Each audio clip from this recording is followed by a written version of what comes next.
stars. What's up, what's up? What's up, what's up, what's up, ladies? What's up, what's up? What's up, what's up, what's up? It's Rox coming to you today with a review for The Encore. BET presents The Encore, to be exact. Season 1, episode 2, you guys. So yes, excited about doing this show. I love when I have fun with a show. And this is definitely one that we don't have to take ourselves too seriously, you guys. You guys tell me that Todd is also a producer. And that would be Todd, Candy's Todd. Todd, what's his last? Why can't Todd Tucker. Child, Todd Tucker is also a producer on this show.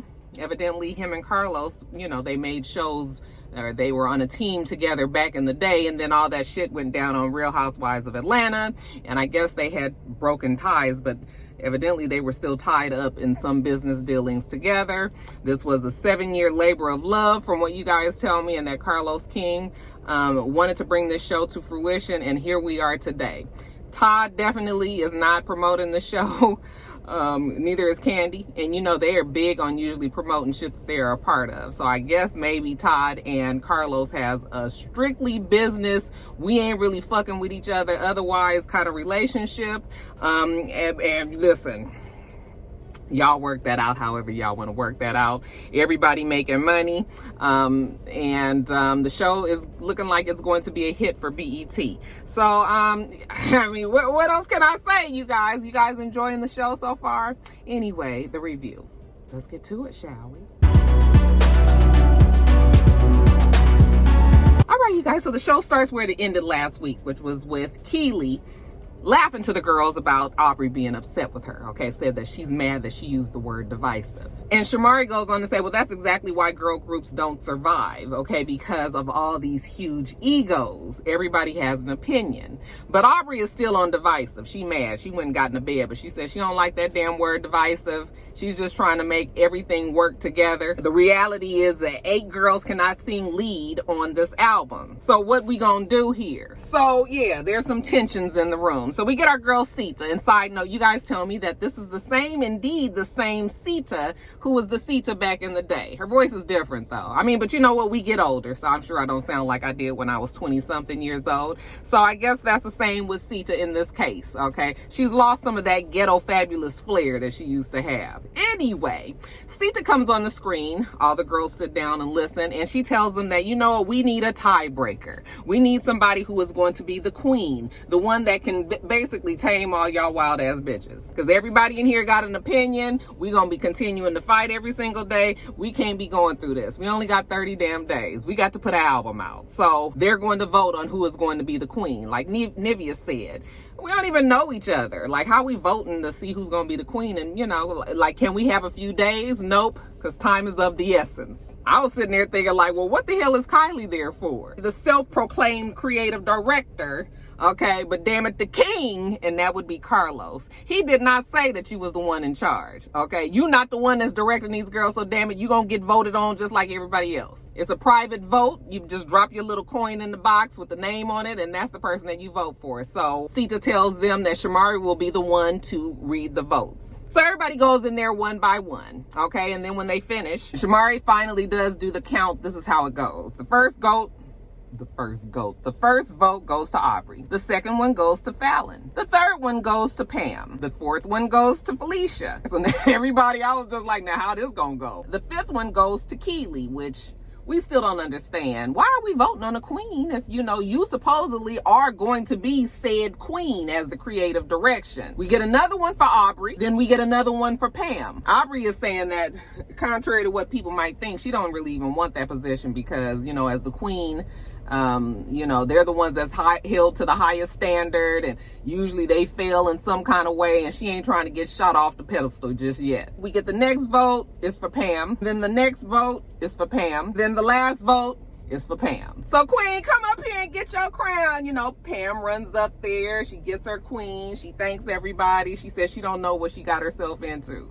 I was just like, yeah girl, you're gonna be doing quite a bit of queening. But I do think that Pam, at least at this point, I felt like Pam could probably diffuse a lot of shit sparking up, right? So now, as her new position as the queen, she sits down and she reads, you know, kind of what they have told the queen to relay to the girls, which is They're going to cut an album and they're going to perform it on the 29th day in this mansion. And they all have to be featured on at least 3 songs on the album, okay, all together as a collective group. So this whole thing about having 2 different groups ain't flying. Y'all could have y'all ideas, but the king, and that would be Carlos, has said that no, 3 songs and then y'all can figure out the rest. I mean, how many songs is on the album now?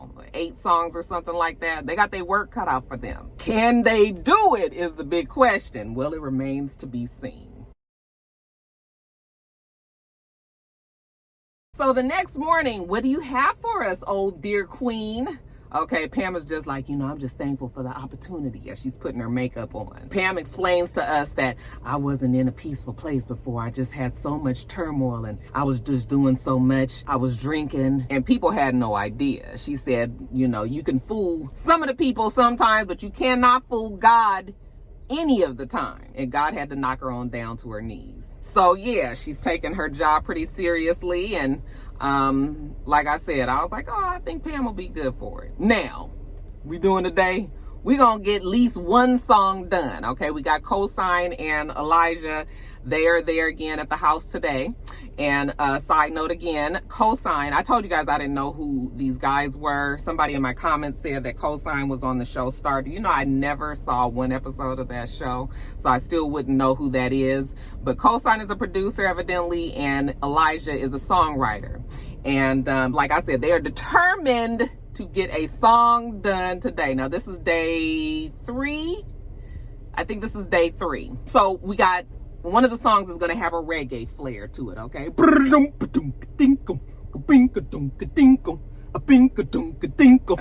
my reggae beat for y'all. Keep that in the memory bank. They got this song, and I imagine the name of it is something like All of My Love to You, or Giving My Love to You. And so, who we gonna have to get up in the booth first? Nivea says, I'll go first, because we know that Nivea can sing. I was like, if I was one of them weaker singers, I'd have been like, let me go first, so y'all ain't got to be last, and y'all be sitting up here criticizing me. But, they was nervous. So anyway, Nivea gets in the booth, and you guys, I'm going to give y'all the whole song, because, me and my musical inclination, I was able to pick it up right away. So I'm going to give it to you, and then I'm going to tell you what folks was doing. Let me center myself.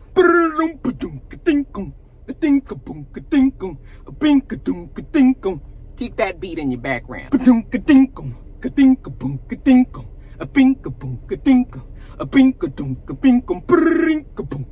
let us hear the song, obviously, because they want to save it till the end, but we can kind of hear the underlying beat of the song, and you can hear, like I said, those drums that they call, that you hear very commonly in reggae, reggae sound and songs. But here we go. I'm giving away all of my love to you.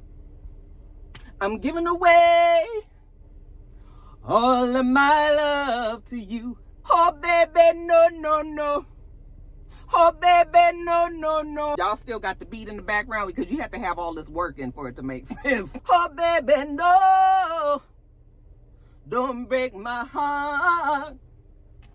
Oh, baby, no. Don't break my heart. I'm giving away all of my love to you. I'm giving away all of my love to you. Now that's the song, right? Nivea gets in there. She does her part. She does fine, okay, like we expected her to. We have Shamari get in there. And I forgot to tell you guys that everybody is singing their favorite parts of the song, the parts that they think is, that they will be strongest at. So Shamari does the same as Nivea. Aubrey gets in there and she's the one that's doing the, oh baby, no, no, no. Oh baby, no, no, no. Oh baby, no, no, no. You got to have that, oh no, oh. All this is right here. So the girls all do their thing. Pam gets in there, she sings the same part as well. It's coming along, right? The twins get in there, they do fine. All right. The good thing about a reggae song is I think you don't have to have, it's not something where your vocals are going to be featured like that. So this is a good song for them to start with. Now we get Irish in there, and I feel bad for Irish because The thing is, when you are already nervous, you're not confident in your voice, okay? When you have to get onto the mic and there's a million people, I mean, it probably feels like a million, it's just 10, 11, well, plus the staff and the crew that's filming. When all these people are watching you, then if you aren't confident, then it can attack your voice, okay? And it doesn't help when people are snarling at you or like really got an attitude and, you know, all of these things. So when she gets in there, see, the problem with Irish is she's holding the note, okay? I'm giving away all of my love to you. No, to you. I'm giving away all of my love to you, okay? But she's holding the note and it's not coming out right. And then she knows it's not the right thing, but she can't figure out how to make it different. Now, we got the twins that are out there that's listening. Felicia, I think, is Fallon, one of them. I still can't figure out which one is which, but she's getting increasingly upset with this because, you know, the girl needs some guidance. All right, the girl is in there. She's having a hard time. If you go in there and you critique, give her some shit that's constructive that she can work with. It's clear that Irish wants to do good. So it doesn't help when you have an attitude. Just go in there and give her something that she can work with so that she can try to change it. So one of the twins does go in there and she was like, you know what? Let me just tell you. Sing from your diaphragm, from your stomach, okay? Let it come from there. You're trying to drink, you know, sing through your nose and you are holding it like you are, it needs to be just cut, all right? And Irish listened. So it was just like, that's all you had to do. But still, you got an attitude, you mad, you go in there, you frustrated. Listen, I get it. The thing with the twins is everything that they're saying is right, okay? It's not the fact that they're not right. It's the fact that they have bad attitudes. It's a way that you can talk to people. Everybody here is fucking grown, okay? It's clear that I'm not the strongest singer here, okay? That I haven't been working my voice and all that. Please help me. Don't do this. You know, don't be this way because you don't turn out the best product when somebody is nervous, scared, you know, already feels like, you know, everybody's going to talk about them. You know, they're not confident. So it's going to be a love-hate for these twins all season because everything that they say is factual, but they rude as fuck. They mean girls. But I'm going to stop my rant on that. Anyway, so, you know, Lamisha gets in there and she sings the, oh, baby, no, don't break my heart. Oh, baby, no. Bitch, I like this song. And yeah, she didn't sound too bad. You know, it's just really about the confidence. I mean, it's so many ways that you can make people do what you want them to do if you just have a pleasant way of doing it. Some people do respond to like rudeness and mean girling and all that, but most people don't. It's frustrating. Last we got Keely in there, honey. Keely came in there, she said, I'm giving away all of my love to you. I'm giving away. Keely, did you come in here with the T-Boz register? Bitch, ain't nobody told you to come in here with the Mary White. I guess Keely was like, I'm gonna do different than the rest of these girls because I am different, said creative director that nobody respects. Child, we get through that. And it really wasn't that bad because these producers can get in there, they can clean up the vocals, you know, and they can make some of them sound better, you know. It's gonna be fixed to death and we won't even know that these girls can't sing. I mean, people do it all the time. I mean, look at Cassie. You know, we saw her what Cassie did on the album, and then we saw what Cassie did on 106 Park. So, you know, it can be done. And you guys also, I don't think that I'm a singer. I did used to be able to could sing. But that's why I was telling you guys in my review yesterday that if you don't use it, you lose it. Now I can back up sing all day. Like I can give y'all a strong alto. I can even give y'all a soprano, maybe second soprano, but I can do that.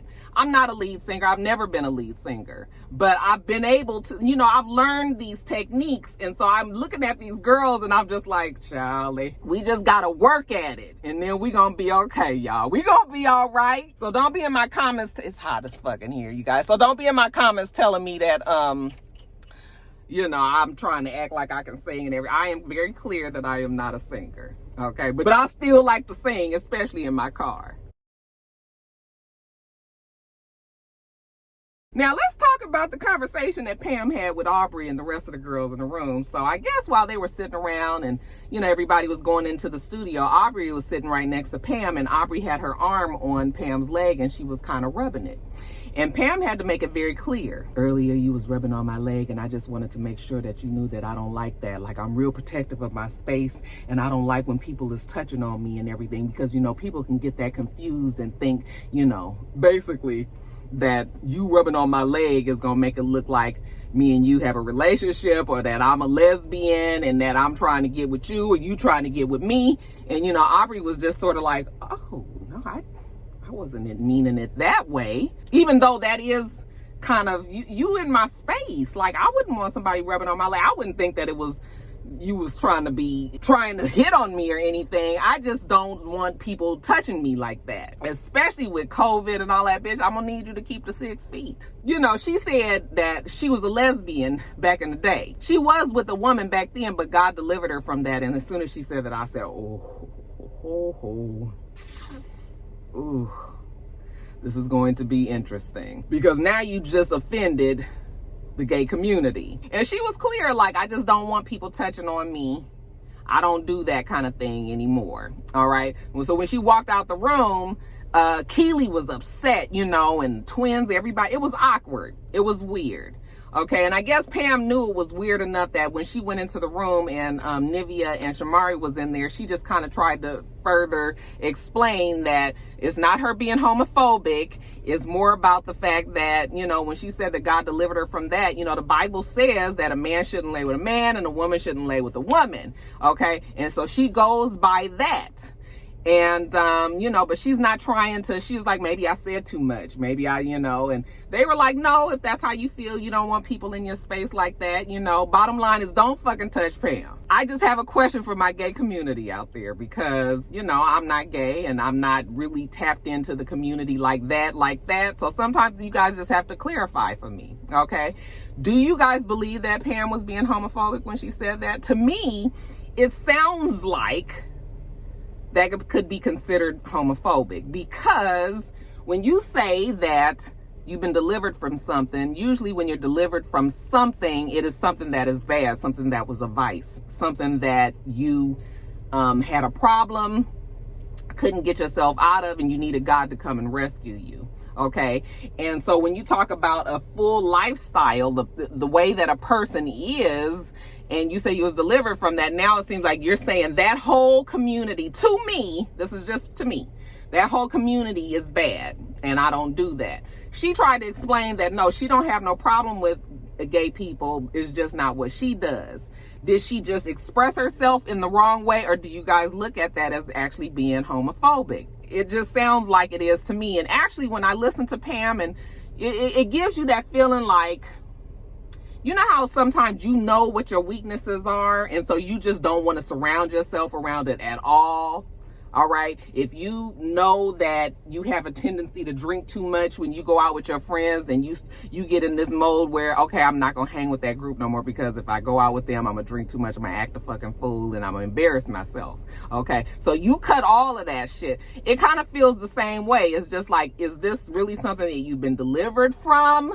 Or is this something that you can't trust, that if you get yourself back in a predicament, that you may not make the best decisions for yourself, okay? And that you could very easily be pulled back into being in a relationship with a woman. And that's, you know, and so, it gets much deeper than that. But I just was listening to Pam, and I was just like, and then somebody in my comments said, something about Pam is off. And she kind of gives me the kind of person that's at a low boil. Somebody who, you know, that other side is still there, but they are trying really hard to contain it and maintain it, so that everything is real right here all the time. Okay, I'm gonna stay calm, because bitch, if I go crazy, then it's about to be wild up in here.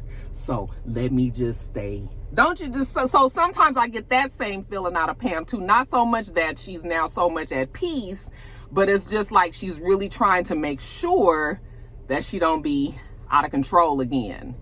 And it's a difference. Do you guys understand what I'm saying? So anyway, quit touching Pam, okay? Another confusion is the girls can't understand why Keely laying down tracks and everything if she doesn't want to be in the group. I feel exactly the same way. Keely, you're here as a self-proclaimed creative director, and you are in the studio. Like Lamisha said, if you're going to be in the booth, then you're in the fucking group. If you're not going to be in the group, then get out the damn booth.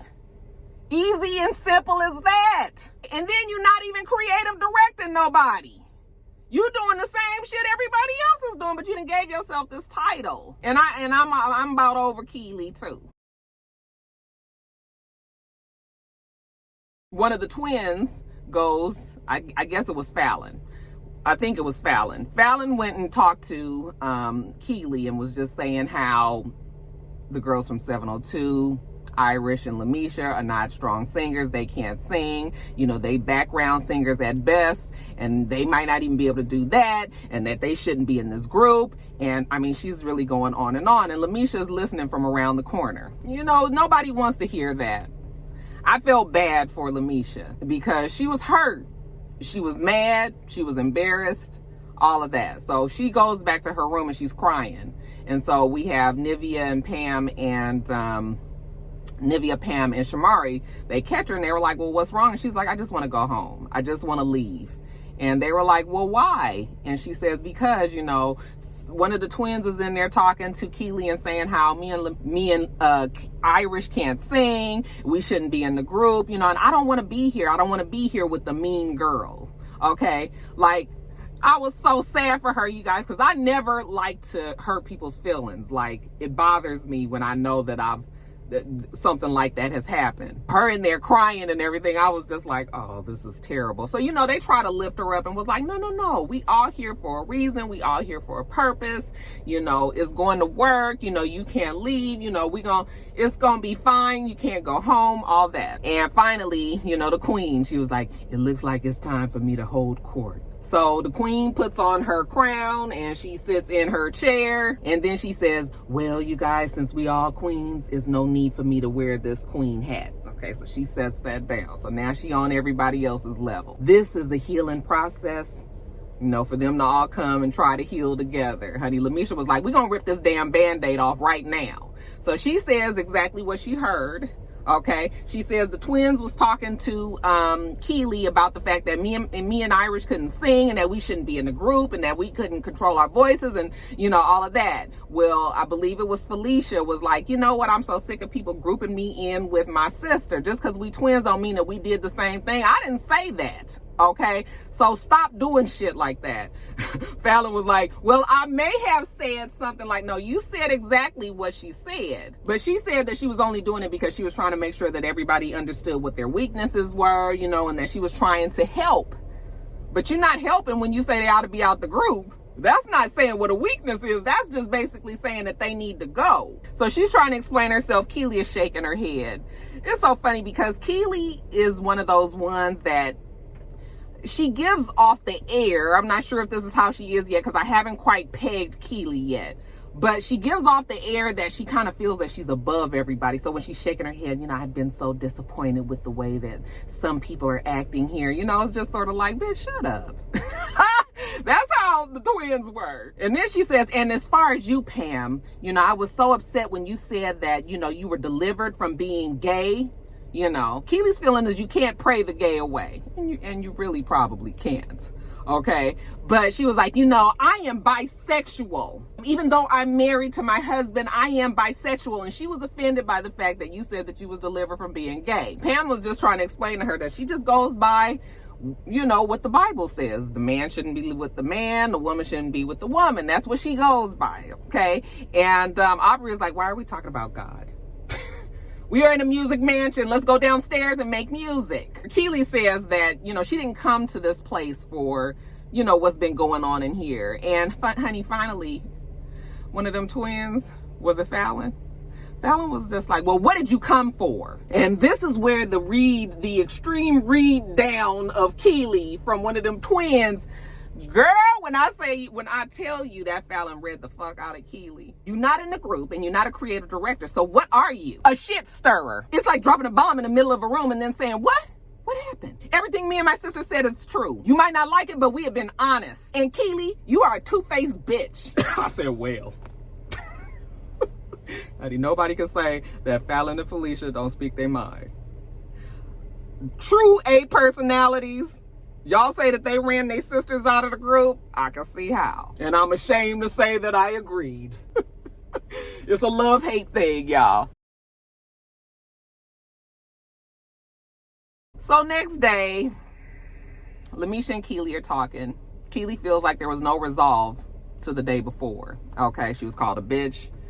Shit went down. You know, she feels bad. But I really keep trying to understand, why is Keely here? If you can explain to us why you're here, or at least do your creative direction job, then come on, like, give us something. Aubrey, on the other hand, says she's sick of all the division and, you know, everybody going back and forth, and we ain't got that kind of time, okay? She's going to try to figure out a way for everybody to be able to be involved in the group, since we can't split off like we wanted to.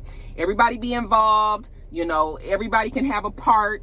You know, she's just trying to, well, some would say creatively direct. She don't like the fact that people feel lesser than. There's no reason why everybody can't be involved. We just got to try to tweak it a little bit and make sure that everybody has the right place. So she has done some things, and then they call a meeting. So the girls are sitting there listening. She says, you know, so I just sat down and I thought to myself, you know, like, what could we do to, you know, make sure that all the people are involved in this project?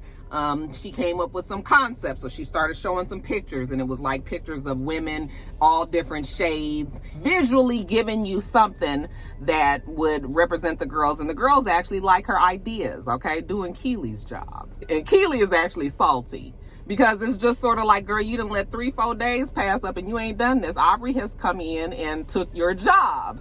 Okay. So she was like, now you guys can see what can be done. It was just like, girl, don't be in here with that. You could tell that that neck was real green. You mowed it, scratched the neck. Once again, they say, well, girl, you in the group now. Okay. And she was like, no, I'm not. Almost like it's an insult. Aubrey finally can't take it no more. And then she reads Keely and she says, I came in here and did your job. Like, everybody was with the ideas that I had, and then you had to sarcastically say, okay, now you guys can see what can be done. It's just sort of like you're condescending and you're arrogant. You're here. You don't want to be in the group. You say that you're creatively directing. Well, hell, I do your job in a day. So you're really just here to collect a check and do nothing. Keely, you are draining my energy. And she goes off on her. Keely is over there looking like she want to cry. I said, oh, Lord.